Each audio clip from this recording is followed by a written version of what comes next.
Chers amis, nous allons ce matin reprendre le livre de Jonas.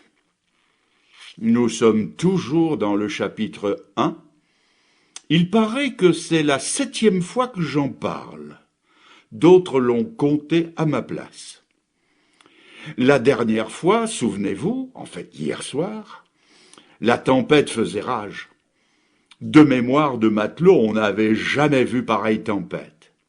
Ils sont arrivés à la conclusion qu'il devait y avoir un grand coupable à bord. Les matelots ont tiré au sort et le sort est tombé sur Jonas. Puis nous les avons entendus poser ces troublantes questions. Quelles sont tes affaires? D'où viens-tu? Quel est ton pays? De quel peuple es-tu? Et nous avons terminé avec leurs questions. Pourquoi as-tu fait cela? Pourquoi? Nous poursuivons en lisant verset 11. Ils lui dirent, « Que te ferons-nous pour que la mer se calme envers nous ?» Car la mer était de plus en plus orageuse. Il leur répondit, « Prenez-moi et jetez-moi dans la mer se calmera envers vous. Car je sais que c'est moi qui attire sur vous cette grande tempête. » Ces hommes ramaient pour gagner la terre, mais ils ne le purent, parce que la mer s'agitait toujours plus contre eux. Alors ils invoquèrent l'Éternel et dirent, « Ô Éternel, ne nous fais pas périr à cause de la vie de cet homme, et ne nous charge pas du sang innocent, car toi, Éternel, tu fais ce que tu veux. » Jonas n'est pas au bout de ses peines, loin s'en faut. Les marins lui posent la question, « Que te ferons-nous afin que la mer s'apaise ?» Il venait d'apprendre son identité. Ce passager qui ne se mêlait pas aux autres, il découvre qu'il est hébreu, qu'il est serviteur de Dieu, et qu'il est un prophète porteur de la parole de Dieu. Ils ne feront donc rien sans l'avoir auparavant consulté. Encore ici, des païens nous enseignent ce qu'il faut faire. Avant d'entreprendre quoi que ce soit, ces gens consultent la parole de Dieu. Et ils disent, « Jonas, nous sommes à ton sujet dans une grande perplexité. Si nous te gardons, immanquablement nous périrons avec toi. D'autre part, nous ne voulons pas mettre la main sur toi, parce que Dieu nous redemanderait ton sang. Alors Jonas, que ferons-nous? Jonas, après avoir été ton accusateur, sois maintenant ton propre juge. » Ici encore, il nous faut admirer ces païens. Il y a de la bonté dans leurs procédés.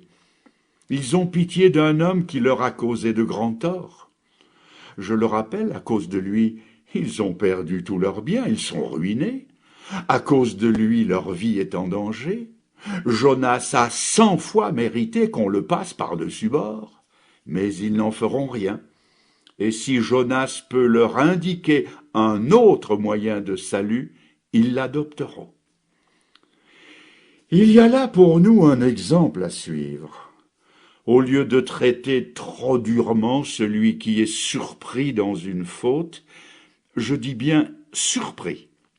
Je parle ici du péché accident et non pas du péché en tant qu'état, en tant que genre de vie.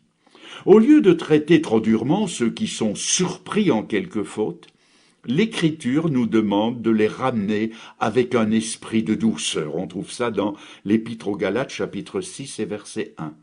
Et ainsi, comme le dira Jacques, sauvant ainsi une âme de la mort et couvrant une multitude de péchés. Mais si l'endurcissement de ce coupable nous oblige à nous séparer de lui ou à le séparer de nous, que ce ne soit qu'après avoir épuisé toutes les possibilités. N'ensevelissons jamais un coupable avant de nous être assurés qu'il est bien mort, spirituellement parlant. Et s'il est bien mort, s'il dégage la corruption autour de lui, alors que Dieu nous garde d'en avoir pitié, car nous risquerions alors d'essuyer le reproche fait au bon roi Josaphat. Quand il est allé au secours du méchant Akab, le prophète Jéhu est allé au-devant de lui et lui a dit de la part de Dieu, « Faut-il secourir le méchant? Aimes-tu ceux qui haïssent l'Éternel? À cause de cela, l'Éternel est irrité contre toi. » Voyons maintenant la réponse de Jonas qui prononce lui-même la sentence. « Prenez-moi, jetez-moi à la mer, et la mer s'apaisera. » Déjà quelques siècles auparavant, David avait dit à Dieu lors d'un recensement qui n'était pas selon la pensée de Dieu, et que la colère de l'Éternel s'était allumée contre le peuple, David a dit « C'est moi qui ai péché, frappe-moi, mais ces brebis qu'ont-elles fait ?» Jonas est dans le même état d'esprit que David, il va dire « Mea culpa », le coupable, c'est moi. Que ce soit donc sur moi que tombe le châtiment. Heureuse disposition d'esprit qui adoucit l'amertume du châtiment qui va suivre. Mais je crains, et c'est ici à titre personnel que je le dis, je crains que les sentiments exprimés par Jonas, prenez-moi, jetez-moi par-dessus bord, je crains que ces sentiments soient moins purs qu'ils n'y paraissent de prime abord, et que, comme le prophète Élie dans un moment de dépression, il ait souhaité d'en finir avec la vie, et que déjà son cœur ne dise ce que ses lèvres exprimeront plus tard, au chapitre 4 et au verset 3, « Maintenant, Éternel, prends-moi donc la vie, car la mort m'est préférable à la vie. » S'il est vrai qu'il y a pensé, rappelons-nous que ce que nous sommes invités à imiter dans les hommes que Dieu propose à notre foi, c'est leur vertu et non leur misère, n'étant pas meilleurs qu'eux, et avertis par leur exemple. Appuyons-nous davantage sur le Seigneur en disant « Seigneur, moi je ne suis qu'un enfant, garde-moi dans ta main. » Quand je vois que de grands hommes de Dieu ont été découragés, ont failli et se sont même trompés, je dis aussi « Seigneur, je ne suis qu'un enfant par rapport à eux, garde-moi fortement dans ta main. » Sachons quand même que Jonas n'avait pas du tout l'intention d'attenter personnellement à ses jours. Non, Jonas n'est pas un kamikaze. Il n'est pas ici question d'opération suicide. Jonas n'est ni le Judas du Nouveau Testament, ni l'Achitophel de l'Ancien Testament, ces deux hommes qui ont porté atteinte à leur propre vie. Non, c'est le prophète qui parle ici, et il sait qu'il doit être jeté par-dessus bord pour que la mer s'apaise, et il indique l'unique moyen de salut qu'il leur reste. Prenez-moi et jetez-moi à la mer. Remarquez encore une fois l'attitude de ces hommes. L'humiliation de Jonas les émeut presque autant que la tempête, et ils reculent avec effroi à l'idée de mettre la main sur un pécheur humilié qui est un serviteur de Dieu. Cela nous touche d'autant plus quand on sait qu'à cette époque en Israël, on n'hésitait pas à mettre la main sur les saints et fidèles prophètes qui avertissaient le peuple. Mais eux, ils tremblent de mettre la main sur un coupable qui a pourtant été désigné par Dieu. En voulant l'épargner, voici ce qu'ils font. Je lis. Ils ramaient de plus en plus pour gagner la terre. Mais ils ne le purent, parce que la mer s'agitait toujours plus contre eux. Non, on ne peut pas ramer contre la détermination et les décrets de Dieu. La mer devient de plus en plus agitée. La mer réclame Jonas. La mer veut Jonas. La mer crie « Donnez-moi Jonas !» Eh bien, puisqu'il faut qu'il y aille à la mer, qu'il y aille, puisque c'est le seul moyen de trouver l'apaisement. Si quelqu'un est poursuivi par l'orage intérieur d'une mauvaise conscience, et qu'il fait inutilement force de rame pour essayer de gagner un port, un asile, un ancrage de sécurité, qu'il écoute la voix de la mer qui réclame son Jonas.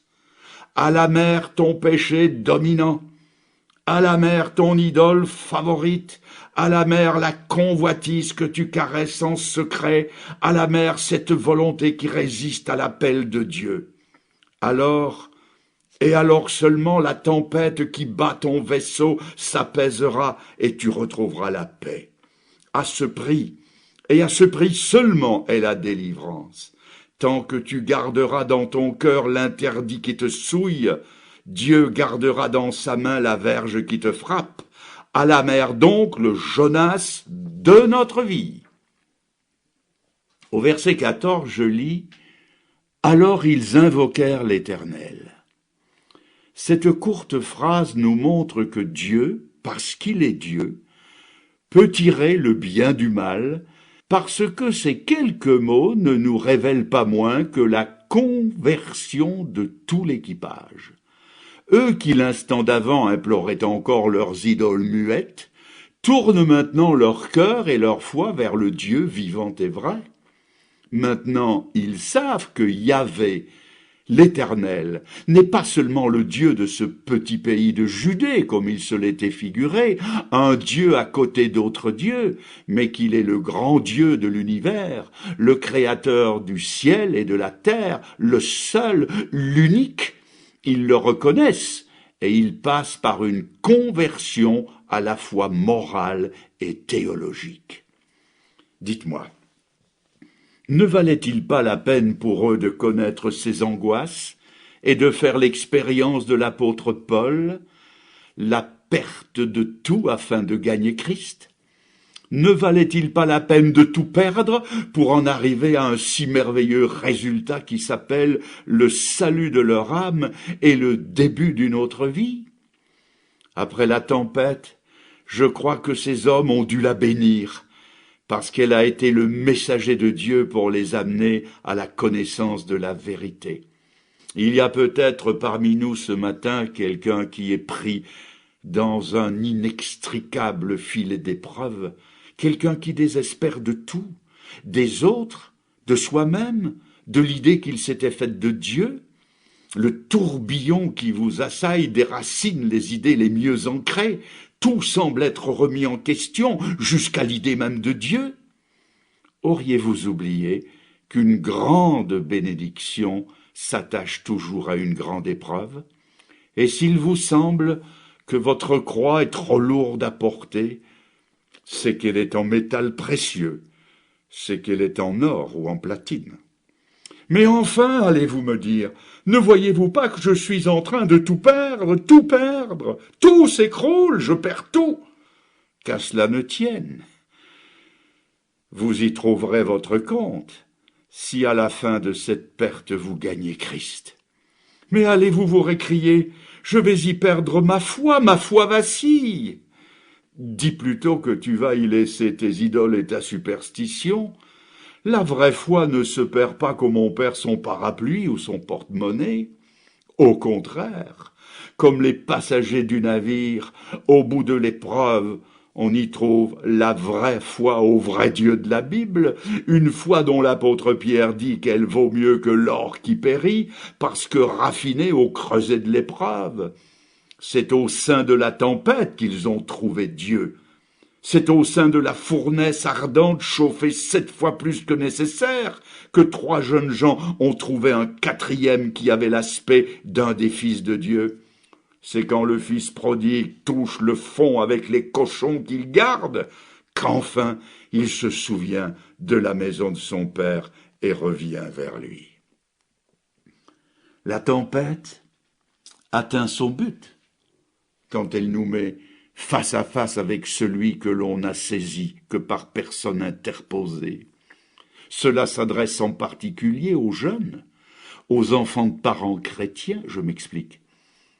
Combien souvent on a la foi de ses parents, ou la foi de son assemblée, ou la foi de ses conducteurs, mais on n'a pas la foi personnelle, L'épreuve nous met face à face avec Dieu, comme Job, qui à la fin de sa longue épreuve pourra dire « Mon oreille avait entendu parler de toi, mais maintenant mon œil t'a vu ».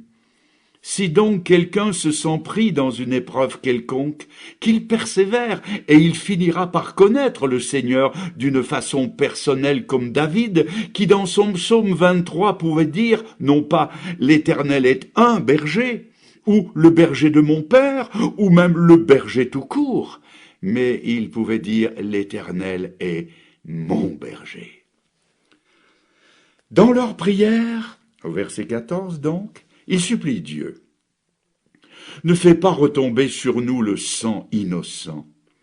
Ici encore, nous ferons bien de suivre l'exemple de ces païens. Mais le terme de païen est-il encore bien approprié pour ces gens qui ont trouvé le vrai Dieu? Ils n'ont plus d'autre attache païenne que celle de la race, et c'est dans ce seul sens que désormais il nous faudra parler d'eux. Comme eux, obéissons à Dieu d'un cœur simple. Si comme eux nous sommes appelés à retrancher du bateau de l'assemblée un coupable, pour le passer par-dessus bord, que cela ne se fasse jamais qu'après mûre réflexion et introspection, que notre main tremble avant de déposer notre signature sur un document, et que notre cœur se mette à battre comme celui de David, lorsqu'il a coupé le manteau du roi Saül. Ne combattons pas le péché d'autrui avant de l'avoir sincèrement poursuivi dans notre cœur, et qu'en aucun cas un Jonas ne jette un autre Jonas à la mer. Nous rappelons très brièvement ce qui a été dit la première fois que nous avons parlé de Jonas.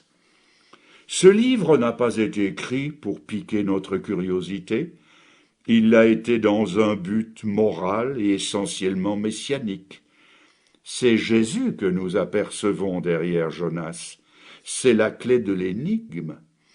Et cette clé, c'est Jésus qui la tient quand il dit en Matthieu 12 et Luc 11, des versets que j'ai déjà cités il y a longtemps, car de même que Jonas fut 3 jours et 3 nuits dans le ventre du grand poisson, de même le Fils de l'homme sera 3 jours et 3 nuits dans le sein de la terre.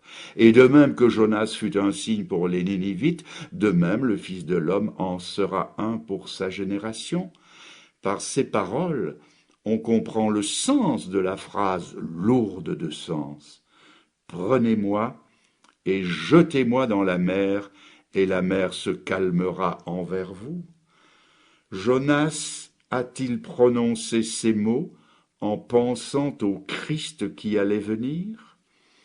On peut le supposer d'après la déclaration de Pierre qui, en parlant de tous les prophètes de l'Ancien Testament, a dit « Les prophètes, par l'esprit de Christ qui était en eux, attestaient d'avance les souffrances de Christ et les gloires dont elles seraient suivies. » Entre Jonas et Jésus, quelles frappantes analogies! Comme la tempête éclata sur Jonas à cause de sa désobéissance, la colère de Dieu a frappé Jésus à cause de nos désobéissances qu'il avait prises sur lui. Comme Jonas se livra volontairement à la mort pour le salut de tout l'équipage, de même Jésus s'est offert spontanément pour le salut de ceux qui voudraient croire en lui. Jonas et Jésus ont été l'un et l'autre mis à mort, le premier figurativement, mais quand même jeté par-dessus bord.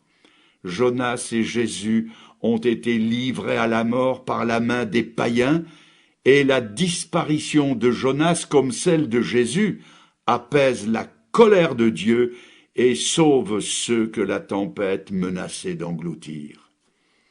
Peut-être direz-vous, ce sont là des points de ressemblance, mais qu'en est-il des différences? Eh bien, quant aux différences, un mot de Jésus nous l'explique dans l'évangile de Matthieu au chapitre 10. Il y a ici plus que Jonas. Tout simplement, il y a ce plus que je souligne. Jonas n'était qu'un homme, rien qu'un homme, tandis que Jésus était ce que l'apôtre appelle dans l'Épître aux Romains Dieu béni éternellement. Quelle différence! Jonas, comme Moïse, était serviteur dans la maison, tandis que Jésus était le maître de la maison. Et tandis que Jonas n'est colombe que de nom, parce que le nom de Jonas veut dire colombe, Jésus, lui, est la vraie colombe, parfaite en innocence et en douceur, qui a supporté les pécheurs avec patience. Jésus est cette colombe qui a pleuré sur une autre ville que Ninive. Jérusalem, Jérusalem, la ville qui tue les prophètes et qui lapide ceux qui te sont envoyés. Que de fois n'ai-je pas voulu rassembler tes enfants comme une poule rassemble ses poussins sous son aile, mais vous ne l'avez pas voulu. Jésus, c'est celui qui a quitté les richesses du ciel pour venir sur une planète en révolte et y passer 33 ans d'une vie de pauvreté, exposé aux contradictions, aux insultes, à la fureur de la populace, sans se plaindre, et qui accepte finalement la coupe de la colère de Dieu, qu'il boit en entier pour nous. Voilà pour les ressemblances et les différences. Pour moi, ces pages extraordinaires de la vie de Jonas sont aussi l'emblème de ce qui se passe journellement dans notre monde.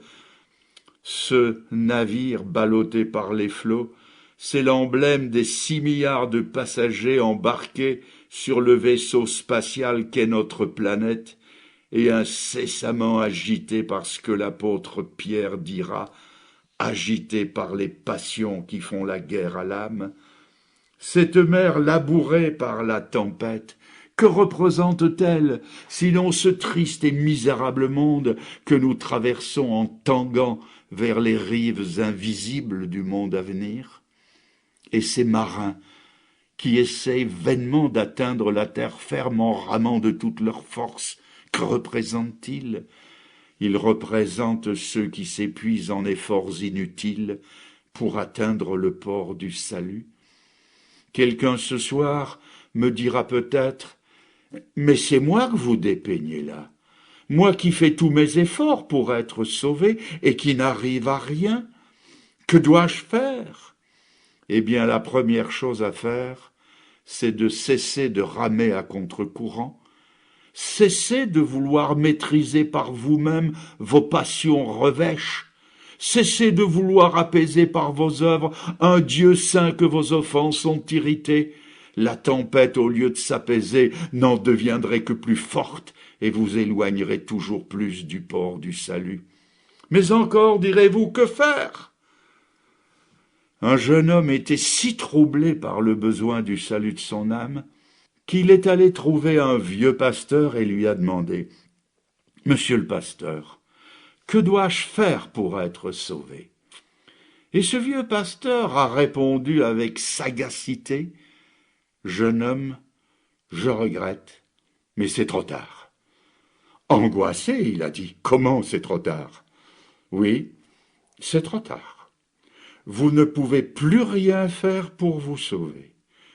Tout a déjà été fait par Jésus-Christ. C'est cela le salut.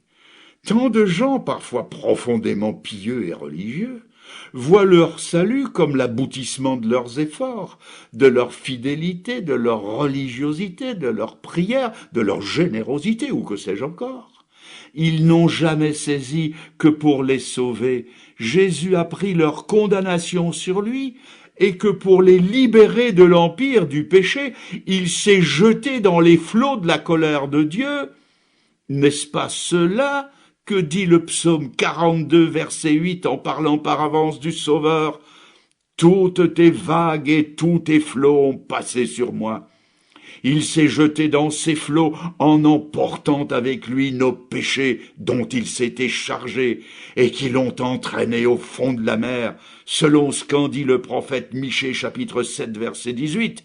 « Tu jetteras au fond de la mer tous mes péchés. » Alors mettez en lui votre confiance et non plus en vous-même.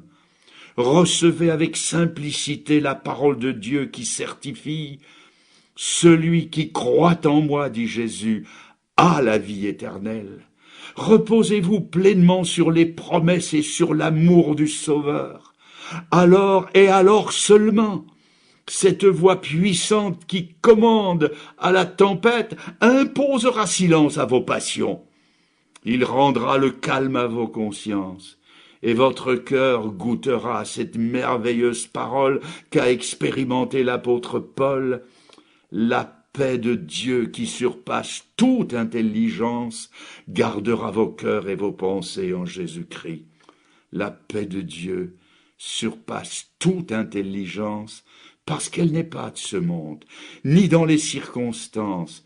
Elle vient de plus haut que les circonstances, elle remplit et elle garde les cœurs dans toutes les circonstances.